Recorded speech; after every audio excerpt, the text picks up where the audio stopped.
ఈ ప్రపంచంలో చాలా మంది పాములంటే భయపడతారు. పాము ఉందని తెలిస్తే చాలు అటువైపుగా వెళ్లడానికి కూడా భయంతో వణికిపోతూ ఉంటారు. ఇక భారీ విషసర్పాలు ఎదురైతే పై ప్రాణాలు పైనే పోతాయి. అయితే కొద్దిమంది మాత్రం పాములతో ధైర్యంగా వ్యవహరిస్తూ ఉంటారు. పాములను పట్టుకుని వాటి ప్రాణాలను మరియు మనుషుల ప్రాణాలను కూడా కాపాడుతూ ఉంటారు. అయితే పాములు పట్టుకోవడం అంత సులభమైతే కాదు. ఏమరపాటుగా ఉన్నా కూడా దాని కాటుకు బలి కావాల్సిందే. ఒక భారీ సర్పాన్ని పట్టుకునేందుకు ఓ వ్యక్తి ఉపయోగించిన టెక్నిక్ కు సంబంధించిన వీడియో ప్రస్తుతం సోషల్ మీడియాలో వైరల్ గా మారింది. వైరల్ అవుతున్న ఆ వీడియోలో ఓ 18 అడుగుల భారీ సర్పం భూగర్భ డ్రైనేజీలో దాక్కుని ఉంది.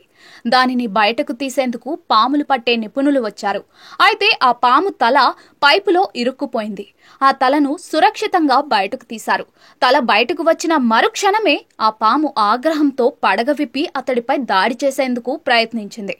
చాలాసేపు అతడికి దొరకకుండా ఉండేందుకు పాము ప్రయత్నించింది. అయితే ఆ వ్యక్తి చాకచక్యంగా పాము తలను పట్టుకున్నాడు. ఈ వీడియో సోషల్ మీడియాలో వైరల్ గా మారింది.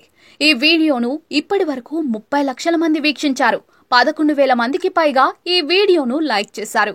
ఈ వీడియోపై నెటిజన్లు తమ స్పందనలను తెలియజేశారు. ఆ పామును చూస్తేనే భయం వేస్తోంది. ఈ పని చేయడానికి చాలా ధైర్యం కావాలి. నాగుపాము రియాక్షన్ వేగం మానవుడి కంటే 8 రెట్లు ఎక్కువ అంటూ నెటిజన్లు కామెంట్లు చేశారు.